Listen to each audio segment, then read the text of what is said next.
ষষ্ঠ উপজেলা পরিষদ নির্বাচনের চতুর্থ ধাপের নির্বাচন অনুষ্ঠিত হবে আগামীকাল। আমরা এই মুহূর্তে উপজেলা পরিষদ ভবনের সামনে রয়েছি। এখান থেকে প্রিজাইডিংদেরকে তাদের কেন্দ্রে যে কেন্দ্রের দায়িত্বে রয়েছেন তাদের সরঞ্জামাদি সহ এবং আনসার সদস্য সহ তাদেরকে পাঠানো হচ্ছে এবং তারা আজকেই সেখানে যাবেন এবং রাত অবস্থান করবেন সেখানে।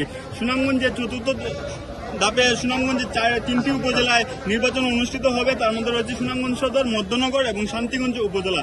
এই তিনটি উপজেলায় মোট 14 জন চেয়ারম্যান প্রার্থী রয়েছেন এবং ভাইস চেয়ারম্যান সহ মহিলা ভাইস চেয়ারম্যান মোট টোটাল 42 জন প্রার্থী রয়েছেন এবং আজ নির্বাচনী প্রচারণা বন্ধ রয়েছে এবং প্রার্থীরা তাদের এজেন্ট গুছাচ্ছেন এবং আজ তারা এজেন্ট বিভিন্ন কেন্দ্রে এজেন্ট তারা সাজাচ্ছেন এবং এখান থেকে আজই চলে যাবেন প্রার্থীরা, এই এজেন্টরা তাদের কেন্দ্রে কেন্দ্রে এবং কাল থেকে শুরু হবে, সকাল 8টা থেকে শুরু হবে ভোট গ্রহণ।